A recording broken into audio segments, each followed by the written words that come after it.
Hello welcome in AK study. तो आज इस वीडियो में हम साइंस क्लास 9th का जो चैप्टर नंबर 1 है यानी कि मैटर इन और सराउंडिंग, इसके ऊपर कुछ मोस्ट इंपॉर्टेंट क्वेश्चंस देखने वाले हैं। जिस तरह के क्वेश्चंस मैंने यहाँ पे सेलेक्ट किए ना, अगर आप ये सारे तैयार कर लेते हो तो ज़्यादातर चांसेस है कि यही क्वेश्चंस में से कोई ना कोई आपको एग्जाम में देखने को मिल जाएगा। अगर आपको इस लेक्चर की PDF चाहिए, ठीक है ना, फ्री PDF चाहिए, तो आप एके स्टडी ऐप डाउनलोड कर लेना, वहाँ पर आपको, ठीक है ना, इसकी फ्री PDF मिल जाएगी। ठीक है, तो चलिए शुरुआत करते हैं। क्वेश्चन नंबर 1 है what is matter, what are the characteristics of particles of matter. ये क्वेश्चन बहुत बार पूछा गया है कि मैटर क्या होता है, खास करके जो इसका ये वाला हिस्सा है कि पार्टिकल्स ऑफ मैटर की कैरेक्टरिस्टिक्स बताओ, ठीक है ना, ये भी बहुत बार पूछा गया है। तो जब मैंने आपको ये चैप्टर पढ़ाया था, ठीक है, तो बताया था कि anything that has mass and occupies space is known as matter. मतलब कोई भी चीज़ जिसके पास मास हो और वो स्पेस ऑक्यूपाई करता हो, उसको हम बोलते हैं मैटर। ठीक है, स्पेस ऑक्यूपाई करना हम सबको आसानी समझ में आता है कि भाई जगह घेरने की बात की जा रही है, लेकिन मास क्योंकि नया टर्म है तो बहुत सारे बच्चे इसमें कंफ्यूज रहते हैं। मास का मतलब होता है क्वांटिटी ऑफ मैटर, मतलब अगर कोई चीज़ प्लास्टिक से बनी है तो उसमें कितना प्लास्टिक है, अगर कोई चीज़ लोहे से बनी है तो उसमें कितना लोहा है, कोई चीज़ अगर कार्बन से बनी है तो उसमें कितना कार्बन है, वही उसका मास है। अगर आपको अभी भी पहचानने में दिक्कत हो रही है तो आप ऐसे याद कर लो कि जिस चीज़ को भी हम केजी में नापते हैं वो समझ लो कि उसके पास मास होता है, क्योंकि मास की ऐसा यूनिट होती है किलोग्राम, केजी। ठीक है, समझ में आ गई इतनी बात। अब एग्जाम्पल के तौर पे देखो, table, chair, air, water, iron, ये सभी क्या है, ये सभी मैटर हैं, क्योंकि इन सभी का कुछ ना कुछ मास होता है ना, कुछ ना कुछ किलोग्राम के तो होंगे ये, और इन सभी को रखने के लिए जगह चाहिए, मतलब ये सभी के सभी स्पेस घेरते हैं, है ना। ऑक्यूपाई स्पेस की जगह आप वॉल्यूम भी लिख सकते हो, मतलब कि जिनके पास वॉल्यूम होता है। आगे बात समझ में। अच्छा, characteristics of particles of matter क्या होती है। जो मैटर होते हैं वो छोटे छोटे पार्टिकल से बने होते हैं, उनकी क्या कैरेक्टरिस्टिक्स होती है, क्या गुण होते हैं, क्या खास बातें होती हैं, वो भी पूछा जाता है। तो याद रखना, particles of matter are very very small. Particles of matter जो होते हैं, पहली बात तो बहुत ज़्यादा छोटे होते हैं। दूसरी बात है particles of matter have space between them. जो पार्टिकल्स होते हैं, चाहे वो किसी भी चीज़ के पार्टिकल्स हो, ठीक है, जैसे कि लोहे की बात करें, अब लोहे के अंदर तो आपको नहीं लगता कोई खाली जगह होगी, लेकिन होती है, उनके पार्टिकल्स के बीच में भी स्पेस होता है, हालांकि बहुत कम होता है। ठीक है, particles of matter attract each other, मतलब कोई भी चीज़ का पार्टिकल हो वो एक दूसरे को अट्रैक्ट करते हैं। Particles of matter are continuously moving. ठीक है, जितने भी पार्टिकल्स होते हैं वो कॉन्टिन्यूसली मूव करते रहते हैं, ठीक है, किसी भी मैटर के। तो ये सारी चीज़ें यहाँ पर अच्छे से दिमाग में बिठा लेना, ठीक है, क्योंकि ये क्वेश्चन बहुत इंपॉर्टेंट है और बहुत बार पूछा गया है। ठीक है, इसके बाद ये क्वेश्चन भी कई बार पूछा गया है कि भाई कारण बता दो, गिव रीजन्स, यानी कारण बताओ। The smell of hot sizzling food reaches you several meters away, but to get the smell from cold food you have to go close। मतलब क्या कि जब खाना गर्म होता है तब उसकी जो स्मेल होती है, जो उसकी खुशबू होती है, वो आपको कई मीटर दूर से ही पता लग जाती है। लेकिन जब खाना ठंडा हो गया होता है तो उसकी महक आप तक इतनी आसानी से तो नहीं पहुंचती ना, उसको सूंघने के लिए आपको उसके करीब जाना होता है। तो ऐसा क्यों है? तो पहली बात तो ये समझो कि खुशबू हमें क्यों आ रही है, क्योंकि उस चीज़ के, जिस चीज़ की भी खुशबू आपको आ रही है, उसके कुछ पार्टिकल आपकी नाक तक पहुंच रहे हैं, है ना, वो आपको दिख नहीं रहे लेकिन पहुंच रहे हैं। ठीक है, तभी जो आपकी नाक में, ठीक है ना, सेंस करने की पावर है, तभी उसको स्मेल को सेंस कर पा रही है। ठीक है, तो होता क्या है कि जब खाना गर्म होता है ना, तो उसके पार्टिकल्स जो हवा में फैल रहे हैं उनकी काइनेटिक एनर्जी ज़्यादा है, तो ज़्यादा आसानी से वो हवा में डिफ्यूज़ हो जाते हैं, ठीक है ना, हवा में घुल मिल जाते हैं और कई मीटर दूर तक चले जाते हैं, क्योंकि वो गर्म है तो उनकी काइनेटिक एनर्जी ज़्यादा है। लेकिन जब खाना ठंडा होता है तो उसकी काइनेटिक एनर्जी कम होती है, इसलिए वो ज़्यादा दूर तक उसके पार्टिकल नहीं जा पाते। ठीक है, मतलब आपकी नाक तक वो दूर से नहीं पहुंच पाएंगे जब खाना ठंडा होगा। ठीक है, तो इस चीज़ को हम लिखेंगे कैसे। The smell of hot sizzling food reaches several metres away as particles of hot food have more kinetic energy and hence the rate of diffusion is more. जितनी ज़्यादा काइनेटिक एनर्जी होगी या जितना ज़्यादा टेम्परेचर होगा, उतना ज़्यादा खाना का पार्टिकल जो है वो आसानी से हवा में डिफ्यूज हो जाएगा, घुल मिल जाएगा। ठीक है, जबकि कोल्ड फूड में ऐसा नहीं हो पाता। आगे बात समझ में, ठीक है, तो आगे चलते हैं। अगला क्या है कि diver is able to cut through water in a swimming pool, which property of matter does this observation show. ठीक है ना, आपने कोई तैराक देखा होगा या डाइवर देखा होगा जो गोताखोर होते हैं या पानी में तैरते हैं, वो अपने हाथ से आसानी से पानी को काट पाते हैं।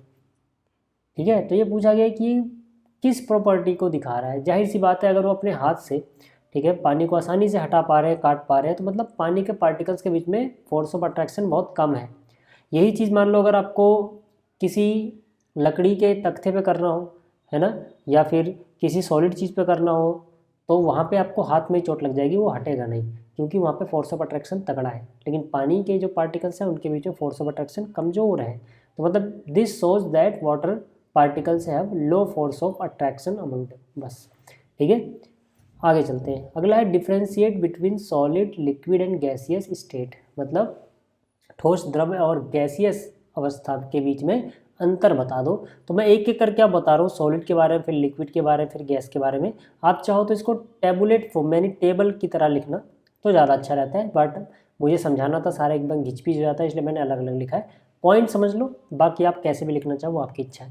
देखो, सॉलिड स्टेट की जब हम बात करते हैं, जैसे कि ये प्लेट है सॉलिड, अब इस प्लेट का एक छोटा सा हिस्सा अगर यहाँ पे, ठीक है ना, जूम किया गया, तो ये मान लो कुछ ऐसा दिख रहा है। मतलब इसके पार्टिकल बहुत पास पास है और इनके बीच में जगह बहुत कम है, और ये हल्का सा बस वाइब्रेट हो रहे हैं। मोशन तो इसमें भी है, बस ये वाइब्रेट हो रहे हैं अपनी मेन पोजीशन के अलावा, ठीक है, अराउंड। जबकि ये बहुत ज़्यादा मूव नहीं कर रहे हैं, इनके बीच में बहुत ज़्यादा जगह नहीं है, ठीक है। और एक बात याद रखो कि जो ये सॉलिड प्लेट है ना, इसकी शेप तो फिक्स रहती है। तो पहली बात याद रखनी है, सॉलिड्स हैव डेफिनेट शेप, इनकी शेप फिक्स रहती है, ठीक है। जबकि जो इनका वॉल्यूम है वो भी फिक्स रहता है, मतलब ये प्लेट जितनी जगह घेरेगी उतनी ही घेरेगी, इसका वॉल्यूम तो नहीं बदलेगा।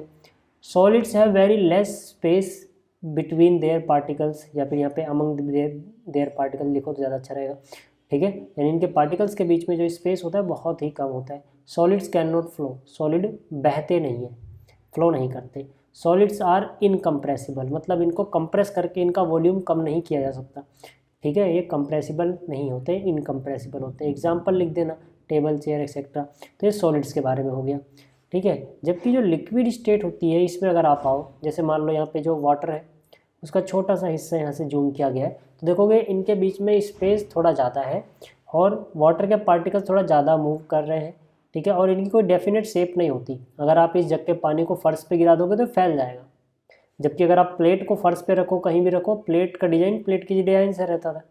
लेकिन पानी नीचे गिराने पे फैल रहा है, गिलास में रखोगे तो गिलास का डिज़ाइन ले लेगा, ठीक है, प्लेट में रखोगे तो प्लेट का डिज़ाइन ले लेगा। तो मतलब पानी जो यानी कि लिक्विड स्टेट जो है, ठीक है, पानी किस अवस्था में, यहाँ पे लिक्विड अवस्था में, ठीक है। तो इसका जो शेप है वो फिक्स नहीं है। तो पहली बात तो liquids have no definite shape. हाँ, लिक्विड्स का डेफिनेट वॉल्यूम होता है। डेफिनेट वॉल्यूम मतलब जितनी जगह ये घेर रहा है उतनी ही घेरेगा, इसको आप कंप्रेस वगैरह इसको भी नहीं कर पाओगे। ऑलमोस्ट ये भी इनकम्प्रेसिबल होता है, ठीक है, यहाँ पे लिखा भी हुआ है, ठीक है। जैसे अगर आप चाहो कि एक जग पानी है, आप उसको एक चम्मच में रख दो तो नहीं हो पाएगा, क्योंकि जगह तो ये इतनी ही घेरेगा, यानी कि इसका वॉल्यूम तो फिक्स है, ठीक है। Liquids have intermediate space between their particles. Intermediate space का मतलब क्या हुआ कि जो सॉलिड्स होते हैं उनके मुकाबले में तो स्पेस ज़्यादा होता है, लेकिन जो गैसेस होती हैं उनके पार्टिकल्स के बीच में जो स्पेस है उसके मुकाबले में कम होता है, मतलब बीच का स्थान है इसका, ठीक है। लिक्विड्स कैन फ्लो, हाँ लिक्विड फ्लो हो सकते हैं, ये इनकम्प्रेसिबल होते हैं। एग्जाम्पल हो गया वाटर, ऑयल, मिल्क एक्सेट्रा, ठीक। अच्छा, गैसियस स्टेट की अगर हम बात करें, जैसे मान लो गुब्बारे में गैस भरी है और उसको दिखाया गया, देखो गैस के पार्टिकल्स बहुत दूर दूर हैं, बहुत तेज़ी से मूव करते हैं, इनके बीच में फोर्स ऑफ अट्रैक्शन भी बहुत कम होता है। अच्छा, फोर्स ऑफ अट्रैक्शन भी लिख लेना, सॉलिड्स के बीच में सबसे ज़्यादा, लिक्विड के बीच में उससे कम, और गैसेस के बीच में सबसे कम, ठीक है। अच्छा, gases have no definite shape, gas के पास कोई डेफिनेट शेप नहीं होती, ठीक है। Gas have no definite volume, इनका कोई वॉल्यूम भी नहीं होता फिक्स। इनको दबाओगे तो कम जगह में आ जाएंगे, छोड़ दोगे तो फैल के बहुत सारी जगह घेर लेंगे, है ना, मतलब इसका वॉल्यूम भी फिक्स नहीं होता। Gases have a lot of space between their particle, इनके बीच में स्पेस बहुत ज़्यादा होता है, ये भी फ्लो कर सकते हैं। हाईली कंप्रेसिबल होते हैं, इनको कंप्रेस किया जा सकता है। एग्जांपल आपके सामने है, एयर हो गई, ठीक है, हाइड्रोजन गैस हो गई, ऑक्सीजन गैस हो गई एक्सेट्रा, ठीक है। तो ये आप लिख लेना। अच्छा, अगला क्या है, can matter change it's state, क्या मैटर अपनी स्टेट को चेंज कर सकता है? तो जवाब है हाँ। अगर आपसे ये सवाल पूछा जाए पेपर में, ठीक है, तो आपको आंसर लिखना है यस, मैटर चेंज कर सकते हैं। कैसे? By changing the temperature and pressure state of matter can be change, ठीक है। मतलब मेनली हमारे पास दो तरीके हैं, या तो टेम्परेचर चेंज कर दो या प्रेशर चेंज कर दो। मैटर की स्टेट चेंज इन दो तरीक़ों से की जा सकती है, ठीक है। पहला क्या है, बाई चेंजिंग टेम्परेचर, जब आप टेम्परेचर चेंज करते हो तो कैसे चेंज होता है, देखो सॉलिड स्टेट है, इसको अगर आप हीट दोगे, जैसे अभी कोई सॉलिड स्टेट को सोचो, जैसे मान लो बर्फ़, इसको जब आप हीट दोगे तो ये लिक्विड में बदल जाएगी, बर्फ़ पिघलने लगेगी। इसको और गर्मी दोगे या गैसियस स्टेट में बदल जाएगी, भाप बनने लगेगी। अच्छा, जो भाप बन गई है इसको और कूल करो, यानी टेम्परेचर कम करो तो वापस से लिक्विड बन जाएगी। इसको और ठंडा करो, वापस से ये बर्फ़ बन जाएगी, यानी सॉलिड स्टेट में। ठीक है, तो इस तरह से टेम्परेचर चेंज करके हम चीज़ों का स्टेट बदल सकते हैं। दूसरा क्या है, प्रेशर। ठीक है, applying more and more pressure, यानी हाई प्रेशर अप्लाई करो, एंड रिड्यूसिंग टेम्परेचर, और टेम्परेचर रिड्यूस करते जाओ, दोनों एक साथ करो तो गैसेस कैन बी लिक्विफाइड, जो गैस होती है उनको हम लिक्विड फॉर्म में कन्वर्ट कर सकते हैं। जैसे एलपीजी गैस जो आती है, ठीक है ना, वो लिक्विड पेट्रोलियम गैस है, लिक्विफाइड पेट्रोलियम गैस है। ऐसा क्यों? क्योंकि इसको लिक्विफाई किया गया है ना, इसी तरीके से किया गया होगा। अगला क्या है, when the ice melts temperature of the system remains same why. अब देखा होगा कि जैसे किसी सिस्टम में आपने, ठीक है ना, आइस क्यूब रख दिए, ठीक है, और इसको अगर आप हीट दोगे, इसको आप गर्म करोगे, ठीक है, नीचे से यहाँ पे आग लगा दी, जला दी बर्नर वगैरह पे, तो जैसे बर्फ़ पिघलेगी धीरे धीरे, जैसे ही जस्ट पिघल रही है, सिस्टम का टेम्परेचर 0 डिग्री पे ही रहेगा। अब क्वेश्चन आता है कि जब हम इसको हीट दे रहे हैं तो पिघल रही है, लेकिन उसका टेम्परेचर तुरंत क्यों नहीं बढ़ रहा? उसका जवाब ये है सर कि जो ये बर्फ़ है, जो यहाँ पे बर्फ़ के क्यूब्स हैं, ठीक है, ये तो सॉलिड स्टेट में है ना, तो सॉलिड स्टेट में जो फोर्स ऑफ अट्रैक्शन है वो ज़्यादा होगा। जब आप उसमें हीट दे रहे हो तो जब ये फोर्स ऑफ अट्रैक्शन टूटेगा तभी तो पिघल के लिक्विड बनेगी। तो इस फोर्स ऑफ अट्रैक्शन को टूटने के लिए भी तो एनर्जी चाहिए, तो जो आप हीट दे रहे हो वो एनर्जी खर्च हो जा रही है उस फोर्स ऑफ अट्रैक्शन को ब्रेक करने में। मतलब कि वो खर्च हो गई जब ब्रेक करने में फोर्स ऑफ अट्रैक्शन, तो टेम्परेचर बढ़ाने में वो जा ही नहीं पाई, इसीलिए ऐसा होता है। इसको बोलते हैं लेटेंट हीट ऑफ फ्यूजन, मतलब वो वाली हीट जो उसको फ्यूज कर रही है। ठीक है, अभी इसकी करेक्ट डेफिनेशन में दिखाऊंगा, फिलहाल अभी आप इतना समझो। ठीक, तो हम इसका आंसर लिख सकते हैं व्हेन आइस मेल्ट्स, जब बर्फ़ पिघलती है, temperature of the system remains same because of latent heat of fusion. जब भी आप ये आंसर लिखोगे टीचर को ये वर्ड नज़र आने चाहिए। ठीक है, as heat given to the ice first used in breaking the force of attraction of the solid ice particle so that it can melt, ये आप लिख लेना। ठीक है, जो मैंने समझाया वही लिखा है कि भाई जब भी सिस्टम को हीट दी जा रही है तो उसका टेम्परेचर नहीं बढ़ रहा, क्योंकि उसमें लेटेंट हीट ऑफ फ्यूजन वाला कॉन्सेप्ट आ जा रहा है, यानी कि जो हीट आप उसको दे रहे हो पहले वो फोर्स ऑफ अट्रैक्शन जो है सॉलिड आइस के पार्टिकल्स के बीच में, उनको ब्रेक करने में जा रहा है। क्वेश्चन आता है लेटेंट हीट ऑफ फ्यूजन क्या है, अगर आपको डिफाइन करना पड़े, है ना, फॉर्मल डेफिनेशन इसकी देनी पड़े तो आप क्या दोगे? तो इसका जवाब है the amount of heat energy, ध्यान से देखना, the amount of heat energy that is required to change 1 kilogram of a solid into liquid at atmospheric pressure at its melting point is known as latent heat of fusion। यानी किसी चीज़ के melting point पे अगर मान लो कोई 1 kilo चीज़ है, 1 kilogram, उस 1 kilogram solid चीज़ है कोई, 1 किलोग्राम कोई सॉलिड चीज़ है, उसको आपको पिघला के लिक्विड बनाना है, तो जितनी हीट दोगे आप उसको ऐसा करने के लिए, उसी को बोलेंगे latent heat of fusion. Condition है कि ये एटमॉस्फेरिक प्रेशर पे होना चाहिए और मेल्टिंग पॉइंट पे होना चाहिए। यानी किसी चीज़ को आपने 1 किलो लिया, उसके मेल्टिंग पॉइंट पे और एटमॉस्फेरिक प्रेशर पे उसको पिघलाना शुरू किया, जितनी हीट लगी उसको सॉलिड को कंप्लीटली पिघलने में, वो उस चीज़ की लेटेंट हीट ऑफ फ्यूजन हो जाएगी। अब अलग अलग चीज़ें अलग अलग टेम्परेचर पर पिघलती हैं और अलग अलग latent of heat of fusion होता है उनका। बर्फ़ का अलग है, लोहे का अलग है, चांदी का अलग है, सोने का अलग है, तो हर चीज़ का अलग अलग लेटेंट हीट ऑफ फ्यूजन होता है। ठीक है, आगे बात करते हैं डिफाइन बॉइलिंग पॉइंट, अगला क्वेश्चन है, ये भी बहुत बार पूछा गया है। तो भाई बॉइलिंग पॉइंट मतलब वो पॉइंट जिस पर कोई चीज़ बॉइल यानी कि उबलने लगती है। तो इसकी डेफिनेशन सिंपल सी है, the temperature at which a liquid starts boiling at atmospheric pressure, यानी कि वो टेम्परेचर जिस पे कोई लिक्विड उबलना चालू कर दे, बॉईल करना चालू कर दे एटमॉस्फेरिक प्रेशर पे।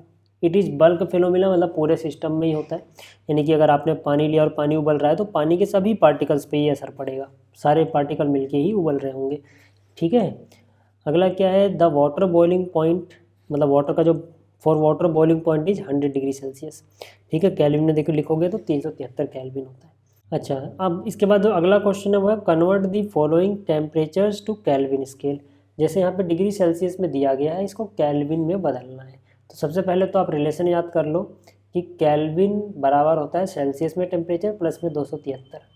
यानी कि अगर आपको सेल्सियस में टेम्परेचर पता है तो उसमें 273 जोड़ दो, केल्विन में निकल जाएगा। और अगर केल्विन में पता है तो 273 माइनस में चला जाएगा तो सेल्सियस में निकल जाएगा।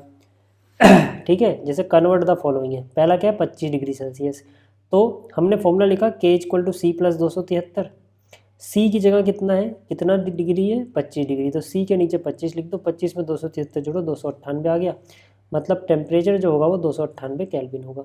इस तरह से 373 वाले के लिए फिर से फॉर्मूला लिखो, सी की जगह देखो क्या है 373 लिख दो, इसमें ये जोड़ दो 646 आ जाएगा। ठीक है, अगला क्या है देखो अब जो क्वेश्चन स्टार्ट हो रहे हैं ज़्यादा इंपॉर्टेंट है, इस तरह के क्वेश्चन ज़्यादा पूछे जाते हैं। क्वेश्चन है define evaporation and what are the factors that affect it. बहुत बार पूछा गया है ये क्वेश्चन, खास करके ये कि भाई फैक्टर्स क्या होते हैं जो इवेपोरेशन को इफेक्ट करते हैं। पहले समझते हैं इवेपोरेशन क्या है। Phenomena of change of a liquid into vapours at any temperature below its boiling point is known as evaporation.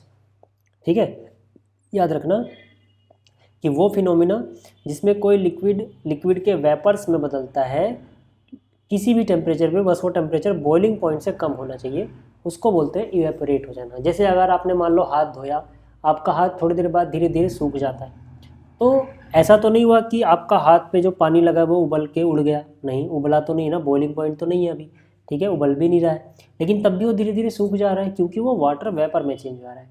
अब ये जो वाटर वेपर में आपके हाथ का पानी चेंज हुआ, ये बॉइलिंग पॉइंट से तो कम पे हुआ है ना, पानी उबलने जितना गर्म थोड़ी था आपका हाथ। ठीक है, तो उससे कम पे हुआ है, तो इसी को बोलते हैं इवेपोरेशन, इवेपोरेट हो गया पानी। ठीक है, ये एक सरफेस फिनोमिना है, मतलब कि अगर मान लो एक बाल्टी में पानी भरा हुआ है तो जो सरफेस पे पानी है, सबसे ऊपर वाली परत है पानी की, वही पहले इवेपोरेट होगी, अंदर वाले पार्टिकल्स ऐसे ही रहेंगे। जबकि उबलने में क्या था, जब हमने बॉइलिंग देखा था तो एक बल्क फिनोमिना था, मतलब पूरे पार्टिकल ही इधर उधर भाग रहे होते हैं जब वो पानी उबल रहा होता है। लेकिन जब इवेपोरेट हो रहा होगा तब ऐसा नहीं होगा, तब सिर्फ सरफेस के पार्टिकल से ही इवेपोरेशन में पार्टिसिपेट करेंगे। ठीक है, अच्छा फैक्टर क्या होते हैं, फैक्टर क्या होते हैं जो इवेपोरेशन को इफेक्ट करते हैं, तो इसको मैं आपको समझाता हूँ एक शर्ट की मदद से। ठीक है, मान लो एक शर्ट है, अब शर्ट मान लो आपने गीली कर दी, ठीक है, अब ये शर्ट को आप जितनी जल्दी सुखाओगे, कहने का मतलब है उसका पानी उतनी जल्दी इवेपोरेट होगा। तो बस आपको ये सोचना है कि आप क्या क्या करते हो तो इसके सूखने के टाइम में डिफरेंस आता है, उससे आप अंदाज़ा लगा लोगे कि कौन कौन से फैक्टर हैं जो इवेपोरेशन को इफेक्ट करते हैं। जैसे पहला है increase in surface area, evaporation increases with increase in surface area, मतलब इवेपोरेशन इंक्रीज करेगा जैसे जैसे सरफेस एरिया इंक्रीज होगा। जैसे सोचो ये शर्ट आपने फैला के सुखाई तो यानी इसका सरफेस एरिया ज़्यादा है, और इसी को अगर आप गोल मोल बना दो ऐसे, है ना, एक गोल बॉल की तरह बना दो, मतलब इस शर्ट को, ठीक है, सिकोड़ दो और कहीं रख दो, तो ये सूखने में बहुत टाइम लेगी। ऐसा क्यों हो रहा है, क्योंकि जब आपने इसको गोल मोल बना दिया ना तो इसका एरिया कम हो गया, जब आपने इसको फैला रखा है ना तो इसका एरिया ज़्यादा है। इसीलिए कपड़े को जब हम सुखाते हैं तो फैला के सुखाते हैं, उसका एरिया ज़्यादा होता है, तो वहाँ पे पानी का इवेपोरेशन जल्दी हो जाता है और वो जल्दी सूख जाती है। तो इस तरह से आपको याद करने में आसानी होगी कि इवेपोरेशन इंक्रीज करता है सरफेस एरिया के इंक्रीज से। दूसरा क्या है, evaporation increases with increase in temperature, मतलब जितना ज़्यादा टेम्परेचर होगा उतना ज़्यादा इवेपोरेशन तेज़ी से होगा। जैसे मान लो यही शर्ट आपको सर्दियों में सुखानी है और गर्मियों में सुखानी है, फैला के सुखानी है दोनों कंडीशन में, तो कब जल्दी सूखेगी, जब गर्मियाँ होंगी, यानी कि टेम्परेचर इंक्रीज होने से इवेपोरेशन इसका जल्दी हो गया। ठीक है, अगला है ए डिक्रीज इन ह्यूमिडिटी। ठीक है, यानी कि इवेपोरेशन इंक्रीज करता है ह्यूमिडिटी के डिक्रीज होने से। कहने का क्या मतलब है, इसको भी समझ लो। इसका मतलब है, पहले ह्यूमिडिटी समझो क्या होता है। ह्यूमिडिटी का मतलब होता है हवा में पानी की नमी कितनी है। जैसे बारिश वगैरह जब होती है तो हवा में पानी की नमी ज़्यादा होती है, तो कपड़े देर से सूखते हैं। देर से क्यों सूखते हैं, देर से इसलिए सूखते हैं क्योंकि वहाँ पे जब हवा में नमी ही ज़्यादा है तो इवेपोरेशन का रेट कम हो जाता है। तो यानी इवेपोरेशन ज़्यादा कब होगा, जब नमी कम होगी हवा में, यानी कि ह्यूमिडिटी कम होगी हवा में। आगे बात समझ में। अगला क्या है, evaporation increases with increase in wind speed. कभी कभी आपने देखा होगा कि सर्दियों में जब हमारे कपड़े नहीं सूख रहे होते हैं तो घर में मम्मी क्या करती हैं कि कपड़ा किसी पंखे के सामने फैला देती है, पंखे की हवा उसमें लगती है और कपड़ा सूख जाता है जल्दी। ऐसा क्यों हुआ? क्योंकि विंड स्पीड है ना, हवा की जो स्पीड है वो ज़्यादा है वहाँ पे, तो उससे इवेपोरेशन तेज़ी से हुआ और कपड़ा सूख गया। ठीक है, आपको ये चीज़ें समझ आ गई होंगी। अगला जो क्वेश्चन है वो है how does evaporation cause cooling. आपको पता होना चाहिए कि इवेपोरेशन से कूलिंग होती है। आपने कभी देखा होगा कि आपने एकदम से अपने शरीर पे पानी डाला नहाते वक्त, और अगर हवा चल रही है, जैसी हवा आपको लगती है आपको ठंडा लगने जाता है। क्यों? क्योंकि हवा की स्पीड से इवेपोरेशन तेज़ी से होता है, इवेपोरेशन होने से कूलिंग होती है, इसीलिए आपका शरीर ठंडा महसूस होता है। हवा ना भी चले तब भी इवेपोरेशन होगा और आपको कूलिंग लगेगी। ठीक है ना? तो इवेपोरेशन से कूलिंग क्यों होती है इसको समझ लो। तो इसको मैं समझाता हूँ एक चित्र की मदद से। यहाँ पे समझो कि आपने हाथ पे पानी डाला या कुछ भी ऐसा डाला, मान लो पानी की बात करते हैं। अब पानी जैसे ही आपके हाथ पे लगेगा, ठीक है, अब पानी क्या चाहेगा? इवेपोरेट होना। उसके लिए क्या करेगा? आपके हाथ की गर्मी और आसपास की गर्मी को पानी के कण एब्जॉर्व कर लेंगे, क्योंकि पानी लिक्विड स्टेट में है ना। वेपर बनने के लिए इसको भाई लिक्विड के बीच का जो फोर्स ऑफ अट्रैक्शन है वो तोड़ना पड़ेगा, उसके लिए एनर्जी चाहिए। तो आसपास से हीट एनर्जी एब्जॉर्व कर लेगा और इसके पार्टिकल के पास एनर्जी आ गई तो वेपर बन के उड़ जाएंगे। लेकिन अब इन्होंने वेपर बनने के लिए या वेपराइज होने के लिए आपके हाथ की गर्मी को ही तो एब्जॉर्व किया। तो मतलब अगर ये अपने आसपास की, अपने सराउंडिंग की गर्मी को ऑब्जर्व कर लेंगे तो सराउंडिंग तो कूल होएगा ही, इसीलिए इवेपोरेशन से कूलिंग होती है। तो इसका सिंपल सा आंसर आप लिखोगे व्हेन ए लिक्विड इवेपोरेट्स। जब भी कोई लिक्विड इवेपोरेट होता है, it absorbs energy from surrounding. ये अपने चारों ओर से सराउंडिंग से एनर्जी को एब्जॉर्व करता है, and this absorption of energy makes the surrounding cold. और यही एनर्जी का सोख लिया जाना आसपास को ठंडा कर देता है। क्लियर हो गई बात? अगला क्वेश्चन है why should we wear cotton clothes in summer. हमें गर्मियों में कॉटन यानी सूती के कपड़े क्यों पहनने चाहिए? तो इसका सिंपल सा आंसर है cotton is very good absorber of water. जो कॉटन होता है वो पानी को बहुत अच्छे से सोखता है, so it can easily absorb sweat and expose it to the atmosphere for evaporation. तो ये आसानी से हमारे शरीर में होने वाले पसीने को सोख लेगा और एटमॉस्फेयर को एक्सपोजर कर देगा ताकि वो पसीना सूख सके, इवेपोरेट हो सके। And we know that evaporation cause cooling. और हम जानते हैं कि इवेपोरेशन से कूलिंग होती है ना, और ठंडी में हमें कूलिंग ही तो चाहिए। That's why we should we, गर्मी में हमें कूलिंग ही तो चाहिए। That's why we should wear clothes in summer. इसीलिए हमें गर्मियों में कॉटन के क्लॉथ्स पहनने चाहिए। अगला जो क्वेश्चन है वो है why we see water droplets on the surface of glass containing ice. मतलब अगर आपके पास कोई ग्लास है और इसमें आपने बर्फ़ के टुकड़े रख रखे हैं तो इसके देखोगे ना बाहर पानी की बूंदें बन जाती हैं। ऐसा क्यों है? देखो इसका रीज़न बताता हूँ। यहाँ हवा में पानी के वेपर्स हैं जिन्होंने एनर्जी एब्जॉर्व कर रखी है। जैसे ये ग्लास से टकराएंगे, क्योंकि ग्लास ठंडा है तो ये ठंडे होके कंडेंस हो जाएंगे और ये वाटर की जो ड्रॉपलेट है यहाँ कंडेंस होके इसके सरफेस पे दिखाई देंगी। ठीक है, तो इसका आंसर आप लिखोगे the water vapour present in air on coming in contact with cold water glass. ठीक है, जैसे ही वाटर के वेपर जो हवा में है वो ठंडे ग्लास ऑफ वाटर के कांटेक्ट में आते हैं, लूजेस एनर्जी, वो एनर्जी लूज कर देते हैं and get converted into liquid state, यानी वो कंडेंसेट हो जाते हैं, लिक्विड स्टेट में चेंज हो जाते हैं। ठीक है, और यही हमें वाटर ड्रॉपलेट्स के रूप में दिखाई पड़ते हैं। अगला क्वेश्चन जो कि बहुत ही इंपॉर्टेंट क्वेश्चन है, बहुत बार पूछा गया है, वह why does a desert cooler cools better on a hot dry day. यानी जो कूलर होता है वो गर्म और सूखे शुष्क दिनों में ज़्यादा ठंडा क्यों करता है? देखो यार, ठंडा क्यों करेगा? इवेपोरेशन की वजह से, जो उसके अंदर पानी इवेपोरेट हो रहा है। ठीक है, और इवेपोरेशन आपको पता है टेम्परेचर के साथ बढ़ता है। तो हॉट डे है मतलब टेम्परेचर ज़्यादा है तो इवेपोरेशन ज़्यादा है। ड्राई डे है मतलब ह्यूमिडिटी कम है, पानी की जो मात्रा है हवा में, नमी जो है वो कम है हवा में। तो जाहिर सी बात है नमी कम है तो इवेपोरेशन ज़्यादा होगा, गर्मी ज़्यादा है तो भी इवेपोरेशन ज़्यादा होगा, यानी इवेपोरेशन ज़्यादा हो रहा है और इवेपोरेशन ज़्यादा होने से कूलिंग ज़्यादा होती है। यही रीज़न है कि वो गर्मियों में गर्म और सूखे दिनों में ज़्यादा ठंडा करता है। इसको आप लिखोगे कैसे? इसको आप लिखोगे we know that evaporation cause cooling. हम जानते हैं कि इवेपोरेशन से कूलिंग होती है। And on a hot dry day temperature is high and humidity is लो।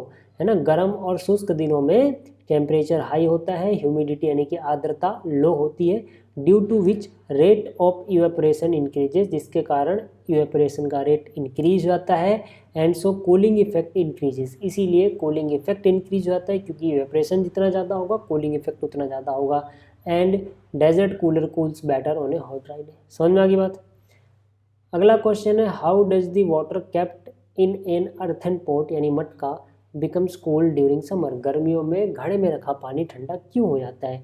तो फिर से यहाँ पर भी इवेपोरेशन का ही खेल है। जो घड़ा होता है, ठीक है ना, मिट्टी का, अब मिट्टी का बर्तन है तो पानी को कुछ ना कुछ ये एब्जॉर्व करके बाहर सरफेस पे ले आता है। अगर आप बाहर से घड़े को हाथ लगाओ तो आपका हाथ में नमी आ जाएगी। वो नमी क्यों आ रही है, क्योंकि अंदर का पानी, इसमें जो छोटे छोटे पोर्स हैं, छेद हैं, ठीक है, उनसे ये बाहर आ जा रहा है, क्योंकि इन छेद में से पानी सोख के बाहर एटमॉस्फेयर के कांटेक्ट में ले आता है। और जैसे ये पानी बाहर आएगा, ये पानी इवेपोरेट होगा। इवेपोरेशन के लिए गर्मी कहाँ से सोखेगा, घड़े से ही सोखेगा, और घड़े का पानी ठंडा हो जाएगा। तो इसका आंसर आप लिखोगे an earthen pot is porous in nature. Porous मतलब उसमें छोटे छोटे बहुत पतले पतले छेद होते हैं। Through these tiny pores some water comes outer surface of the pot and this water evaporates, यानी यहाँ से कुछ पानी बाहर आ जाता है और इवेपोरेट होता है। And for evaporation it absorbs heat energy, और इवेपोरेट होने के लिए हीट एनर्जी एब्जॉर्ब करता है फ्रॉम द वाटर पॉट, इसीलिए पानी ठंडा हो जाता है। अब देखो अगला क्वेश्चन क्या है, why are we able to sip hot tea और milk faster from a saucer rather than a cup, यानी जो एक सॉसर होता है, एक प्लेट नुमा होती है, ठीक है ना, इसमें हम चाय जल्दी क्यों पी लेते हैं कप के मुकाबले। तो आपको याद रखना है भैया कि जो कप है उसका सरफेस एरिया बहुत कम है, जबकि जो सॉसर है इसमें चाय फैली हुई है, तो यहाँ पे सरफेस एरिया ज़्यादा है। तो जब सरफेस एरिया ज़्यादा होगा तो इवेपोरेशन ज़्यादा होता है। अभी मैंने दिखाया था आपको, सरफेस एरिया बढ़ने से, है ना, शर्ट को फैला के रखा था, सरफेस एरिया ज़्यादा था तो जल्दी वो सूख गई थी ना। तो ऐसे ही जब चाय फैली रहेगी सॉसर के अंदर तो उसका इवेपोरेशन ज़्यादा होगा। जितना ज़्यादा इवेपोरेशन होगा उतनी जल्दी वो कूल हो जाएगा, इसीलिए वहाँ पे पीना आसान रहेगा। तो इसका आंसर है a saucer has a larger surface area than a cup and we know that evaporation increases with increase in surface area. Also evaporation cause cooling, और evaporation से cooling होती है, and more evaporation means more cooling. So due to this fast cooling we are able to sip hot tea or milk faster in a saucer rather than a cup. समझ में आ गई बात। तो इतना अगर आपको समझ में आ गया है तो इस वीडियो को देखने के लिए थैंक्स, ठीक है। आप एक स्टडी ऐप डाउनलोड कर सकते हैं। अगर आप और भी कंटेंट देखना चाहते हैं तो साथ में PDF भी मिल जाएगी आपको। तो इस वीडियो में इतना ही, जल्दी मिलेंगे अगली वीडियो में। इस वीडियो को देखने के लिए धन्यवाद।